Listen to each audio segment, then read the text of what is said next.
देखिए, तो आज हम लोग क्लास 8 में गणित का प्रोजेक्ट करेंगे। गणित के प्रोजेक्ट में चैप्टर का नाम है एक चर वाले रैखिक समीकरण। और प्रोजेक्ट का क्या नाम है? छुट्टियों में घूमने चले।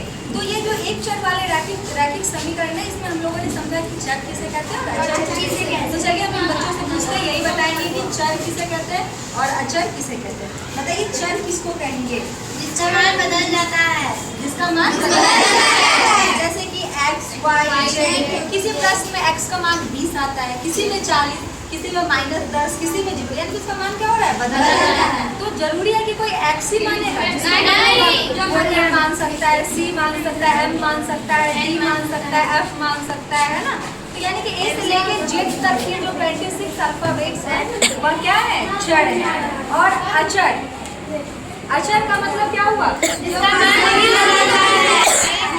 एक एक करके जवाब देंगे, ऐसे शोर में पता ही नहीं चला कि हम क्या बोले। तुम बताओ क्या जीता? क्या होगा? जिसका मान कभी नहीं बदलता। जिसका मान कभी एक से लेके अनंत तक की संख्या। जैसे 50, तो 50 पहले क्वेश्चन में 50 है तो वह भी 50 ही होगा, दूसरे में भी 50 ही होगा। हिंदी में 50 है तो अंग्रेजी में उसको 50 बोलेंगे, है ना।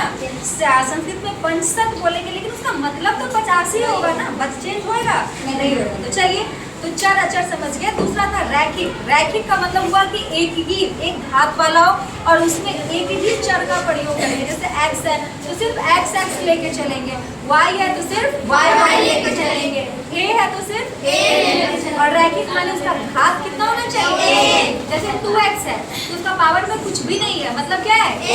है ना। तो चलिए, अब हम लोगों ने क्या किया है, इसको एक खेल के माध्यम से बच्चे अपना अपना एक प्रश्न लिखे हैं और उस प्रश्न का समीकरण बनाएंगे, ठीक है। और समीकरण बता के उसके उत्तर को बताने का प्रयास करेंगे। तो सभी बच्चों ने ये क्या किया है, प्रोजेक्ट बनाया, उसमें चिट्ठी लिखा है।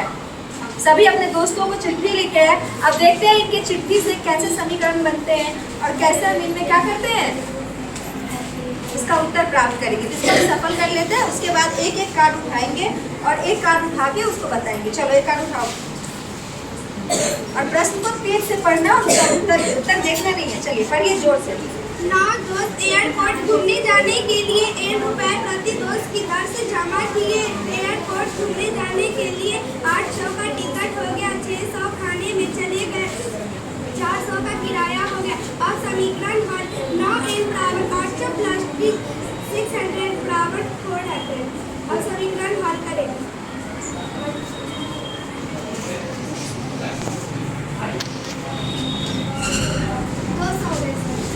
9n बराबर कितना हो गया? 1800 और n बराबर 1800 बटा में 9 यानी कि 200। तो सारे दोस्तों ने कितने कितने पैसे दिए थे? 200। प्रश्न था कि 9 दोस्त थे और सभी दोस्तों ने n रुपया दिया, मतलब पता नहीं था कि किसने कितना रुपया दिया। तो कहा कि चलो सभी ने कितने दिए? n रुपये दिए। अब कुल पैसे कितने खर्च हुए? तो घूमने के लिए 800 खर्च हुआ, फिर 600 खाने पे हो गया, 400 किराए पे हो गया। तो समीकरण बना कि 9 दोस्तों ने n दिया, तो 9n बराबर में कितना हो गया? 800 जोड़ 600 जोड़ 400। तो इधर वाले जुड़ गए 800, 14 4 18, 9n बराबर 1800। तो n बराबर कितने हो गए? 200। और पीछे उत्तर भी लिखा है, ये कितने है? 200। तो काजल ने बिल्कुल सही जवाब दिया। काजल ने चलिए अब दूसरा हम लोग देखेंगे इसमें। चलिए दिव्या कुमारी उठाइए, जोर से पढ़िए। 5 दोस्त पार्क घूमने जाने के लिए 1 रुपए प्रति दोस्त की दर से जमा किए। 1000 का टिकट हुआ, 1000 का होटल में खाए, 500 का मेकअप खरीदे। मेकअप खरीदे? अब क्या सब की ना मेकअप में रे? कोई लिखा है, किसका है? अच्छा इसका है। क्या सब मेकअप में खरीदी?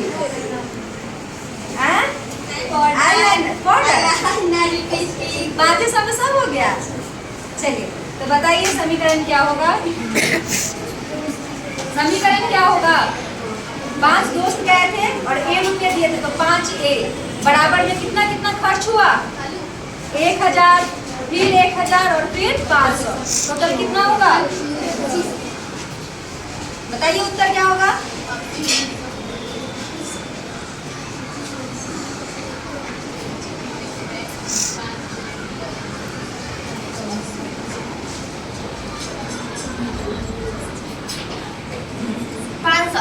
चलिए क्या बोला 500, चलिए पीछे देखते हैं कि उत्तर में क्या लिखा हुआ है। उत्तर क्या है 500।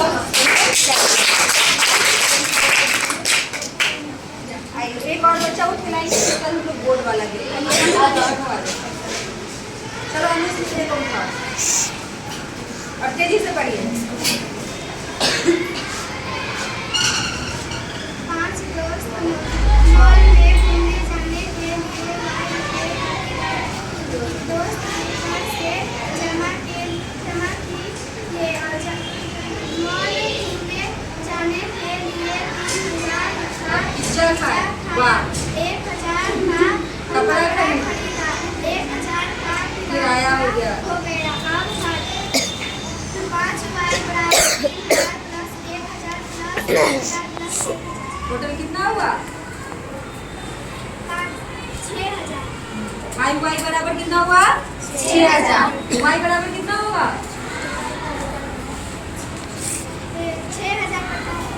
5। तो कटेगा कि नहीं, क्या होगा काट के बताइए।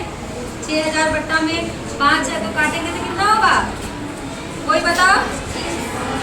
6,000 1200। Very good. कितना होगा, इससे पीछे उत्तर भी है और उत्तर कितना है 1200। तो बहुत बढ़िया। चलिए अगला खेल हम लोग खेलेंगे, ये चक्री है।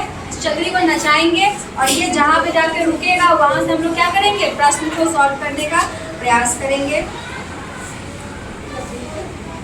चलिए देखिए तो ये वाला बनाइए, इसी पे रुका हुआ है। चलो नाज़मीन बताओ। 7x बराबर 8 प्लस 6। हाँ क्या होगा 7x बराबर 8 प्लस 6। क्या सॉल्यूशन होगा,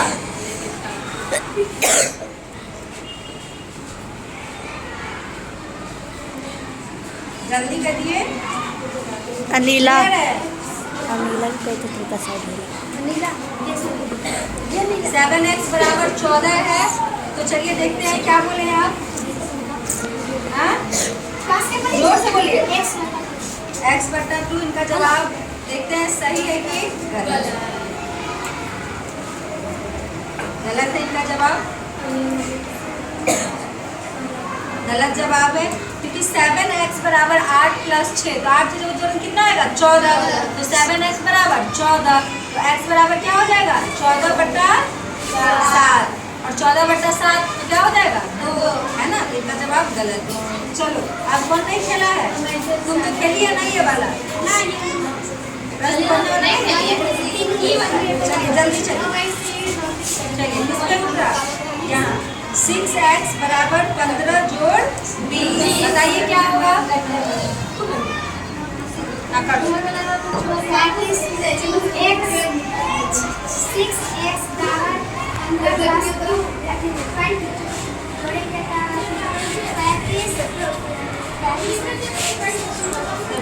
तो x बराबर क्या हो जाएगा 35 बट्टा 6। सही जवाब। चलो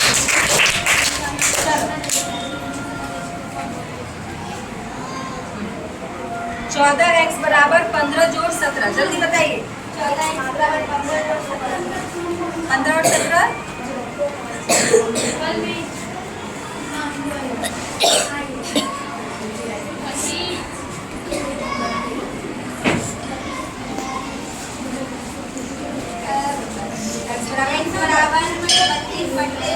वेरी गुड। x बराबर क्या होगा 32 बट्टे 14।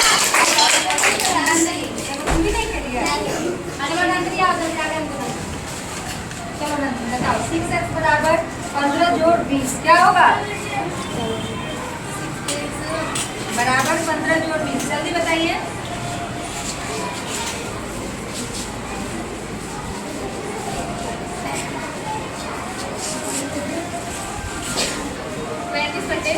बहुत बढ़िया।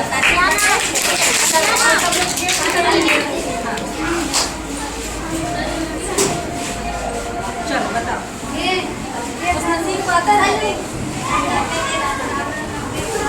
180।